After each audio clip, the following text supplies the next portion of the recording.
What's up, YouTube? It's your boy Steve from Printer Gang Investments, back with a P&L video. And you know, I was gonna wait till the end of the year, you know what I'm saying? But you know, maybe we'll do it a little different. Maybe we'll do the P&L videos every month, or we'll do the P&L videos every 3 months. Let me know in the comments what would be interesting for y'all, because we ain't trying to get boring. We trying to make better content over here, you know what I'm saying? But we're doing this to show y'all, you know, what really happened throughout the year, and to show the haters that this is possible. Because people, they're right about one thing. The reason I made this channel is because the haters are, not even the haters, people are getting mad because people is paywalling information, people getting things like people losing money. So I made this channel to show y'all the actual day-to-day activities of an actual trader. You know what I'm saying? I'm not the richest trader, I'm not the poorest trader, but I'm in the middle. So I felt like, you know, I could be a good example of what be going on out here. So like I said, when I first started this is my trading account, you know what I'm saying? I got 3 other accounts that I use for various purposes, but on this channel, we show this account. So on this account, we up $15,891 on the year so far. Account is at $16,672, so that means so far this year this account comes from $781. It actually fluctuates behind this account comes from $500 and $781. I don't know, I guess that's because maybe some of the options went down, maybe like that last Qubit call, I don't know. But either way, that's where we at with that. So as y'all can see, we was staying down all year, was buying Palantir calls, technically was down 600 this time. We had came up last year off the Palantir calls, but I guess we dipped. I don't remember what happened, but anyway, as y'all can see, looks like this when we first broke out into the 20s earlier this year. Then we came down, we consolidated. I had bought calls, held calls. The account wasn't that much, so I couldn't get active as y'all see me getting now. But it really started breaking out, what? September, yup. And that's when the ride started, and that's where we at with that. So this is my money weighted return. I guess this is saying the speed I put the money in at, because I guess they can't just compare it to like the S&P and the Dow, because obviously your boy Steve didn't start with the same amount of money as the Dow this year.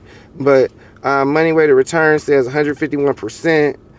Trading P&L is 16,105. Our dividends, obviously not much, because the stocks that we do own that pay a dividend, they pay a very small dividend, you know what I'm saying? Fees and other, $300. That's from the wire transfer fees, because we be really taking money out, just living on it sometimes. I don't really do that much with this account. That's actually the reason I don't like to show y'all my other account, because on my Robinhood account, y'all would get very confused, because I actually take money out that account to live on the real world. So if I showed my P&L on Robinhood, it would actually show more money than actually in the account. But that's another story, you know what I'm saying? But all right, our P&L distribution this year, we made $4,700 with stocks.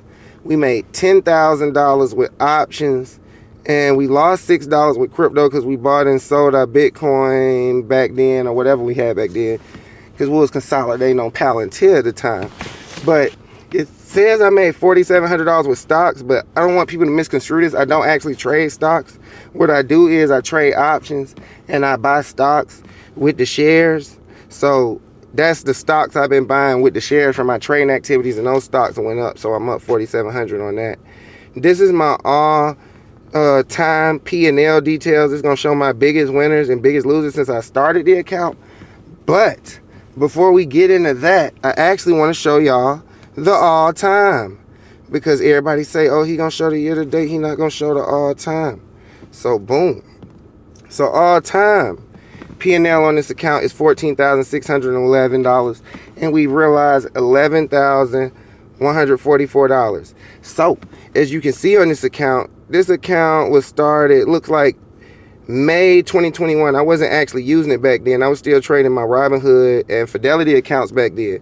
But I actually started this account to learn how to day trade, believe it or not. It just turned into something else. So as y'all can see, I didn't have much money in it. I think maybe back then I might have had $1,000, $2,000 in this account. And this the account I learned how to day trade on. So as y'all can see, my learning how to day trade experience was very, very rough. Like anyone else's, it wasn't the roughest. I only lost like $2 grand. So I ain't mad at that. You know what I'm saying? But, we got back right. We learned how to do it. And you see what happened. We broke out. And we've been getting money ever since. You know what I'm saying? But I wanted to show this to show that day trading shit real, y'all. Even your boy Steve from Printer Gang Investments lost money learning how to day trade.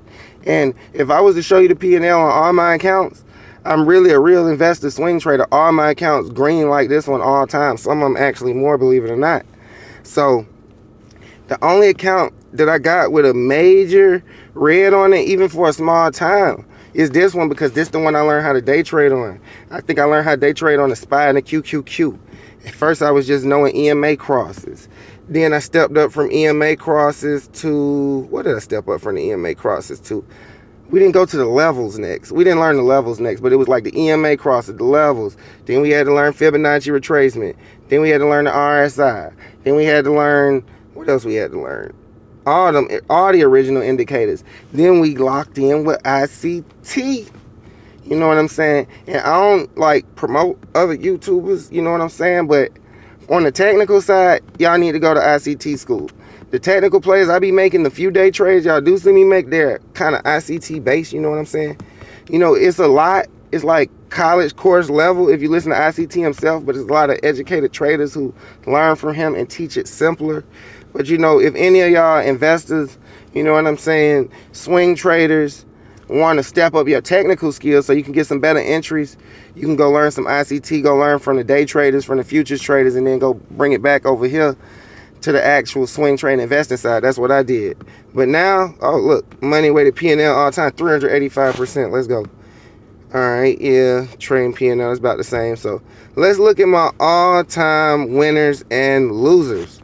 So biggest gainers on this account, obviously Palantir. That's why we call it Palantir YOLO Update. We made $14,000 off of Palantir, 14,800 look like. Because in this account, that's really what we did. When I first started this account, I had a lot of other positions on there. I actually bought my first 200 shares of Palantir on this account, and I shipped them over to my Robinhood account, so they're on my Robinhood account. And the shares that you see me trading, that you see in this account, is me trying to come up from scratch. I think I ran this account originally up to like $11,000, and I transferred all the shares out, and I only had a few thousand left. And I started over from scratch, basically. Once I build up enough shares on this account where I'm confused about my P&L for real on a daily basis, I'll ship them shares out again. You know what I'm saying? So yeah, we shipped the shares out. We started over this year. That's why I say we only came from like a small amount, because I only had a few thousand in there. Then I took some out for real world circumstances. But we was holding Palantir leaps the whole time in this account, doing a lot of DD. I'm talking AIP Con 1, 2, and 3. You feel me? Folks don't know about that. But that's Palantir. Second biggest play of the year was Celsius. And I'm proud of Celsius, because even though Celsius was only $1,000, y'all don't understand my account wasn't where it's at right now.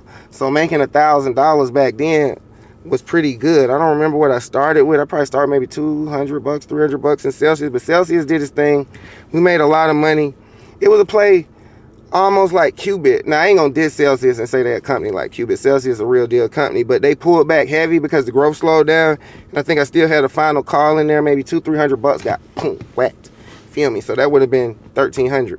Now, third all-time P&L was your boy Qubit this week. That's why I say what's going crazy on Qubit this week, man. Folks just don't do no research. So after the whole shootout with the Bears and all that, our final P&L on Qubit was $689. We turned 100-something bucks into like $900 basically. And as y'all saw on the channel, last call got spanked whole 100%. So we only walked away with $700. SoundHound, $500. Y'all saw what happened with SoundHound. SoFi, $500. I done made more than that on SoFi and other accounts. $474 on AMC, because when DFV did that tweet last year, we traded AMC, you know what I'm saying, made some money. Nvidia, I actually had some Nvidia shares over here that I shipped off, like I said. Rocket Lab, I think y'all saw that. HIMS, that was a nice one before this account. That's why I say I don't be capping when I say I was on HIMS since $8. AMD, Shopify, IonQ, y'all saw that. Advanced Auto Parts, we hope. And the list goes on and gets smaller. So now we got to go to the biggest losers out this thing, you feel me? So as I said, I know y'all don't see me play with the QQQ or the SPY much other than the hedge, but like I said, it's the account I learned to day trade on. So my biggest two losers are actually the QQQ and the SPY. I ain't gonna say I lost all this learning how to day trade because I be hedging and stuff like that, but most of it I probably lost learning how to day trade, you know what I'm saying? So we lost $1,400 on the QQQ, $1,400 on SPY. We lost $339 on GameStop last year because I ain't gonna lie, I ain't gonna say it was a lesson because I'm gonna keep trying when I gotta try.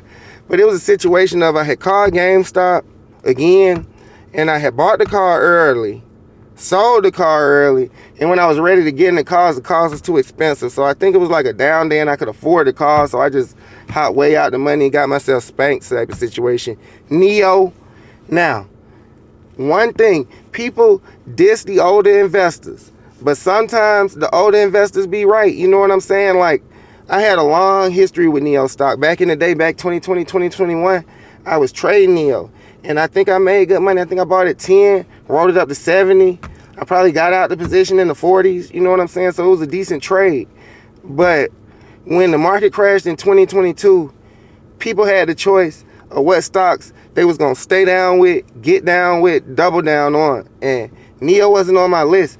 Because, like, I acknowledge when I'm wrong the same way I think the bears need to acknowledge when they wrong. So Jim Cramer, the older investors, they told me, Steve, don't get involved with China. It don't matter what the balance sheet say, Steve.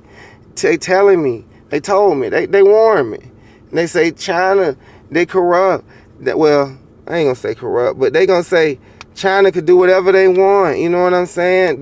What's the word? The president of China could change anything at any time and you could lose money. And I saw that happen. You know what I'm saying? I ain't lose all my money. I made money on Neo overall, but yeah. So that's why you see me hesitant on Chinese stocks. I give anything a shot if it got a reason to move, but I'm always hesitant on Chinese stocks because they right. The government will change things in any second on a Chinese stock and mess you up, man. So Mara, we down on Mara. We down 100. Oh, yeah, that's right. We traded the Mara options. Yeah, that's right. That's right. I learned my lesson with the Mara options. You got to wait for a severe dip on the Mara options. So, yeah. Yeah, we traded the Mara options. And, you know, we holding Mara and MicroStrategy and IBIT, you know, just to have exposure to crypto. So, you know, it's not the biggest play in my portfolio, but I ain't going to be no fool and I have no exposure to crypto. SPX, that's SPY again. Apple, I must have had an Apple call in here I don't remember about, or I must have sold some Apple shares back in the day to do something. Same with Tesla, Square, Lucid. I don't even remember trading Lucid. I think I made money off Lucid back in the day. I must have traded in this account too. Baba, Hood. What is this? Cameco did me dirty. That's sad when the stock on this list recently. Yeah, I must have traded Hood back in the day or something. But anyway, these are my all-time losers, man. You know what I'm saying? And that's what you got to show people, the real.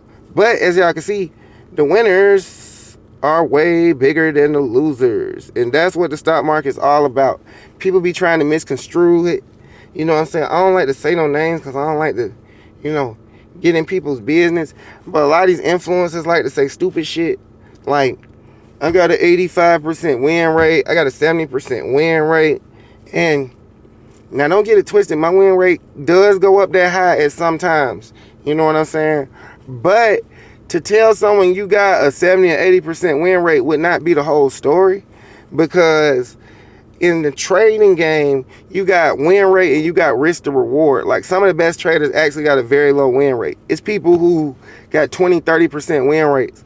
But when they win 20 and 30 times their money. So if you the type of person who got a 78% win rate or 70% win rate and you're losing more than 20% of the time than you're winning that 80% of the time, it's not going to matter that you got a high win rate. Trust me, I learned that day trading. You feel me? But, you know, that's where we at with it on the P&L. You know, y'all got the P&L calendar. Be showing what I'm making lose every day. I don't really pay attention to this because I be trading. You know, I be trading and it reflects, you know, what my actual stocks go up. I just pay attention to what my portfolio does. But this is what we did this month, I guess. You know what I'm saying? They said we had $66 down day, $120 down day. Worst down day we had this month was when they hit me for that 987 and a 700. And our best days this month looks like we had 850, 875, 1500. 828. But you know, it's your boy Steve from Printer Gang Investments.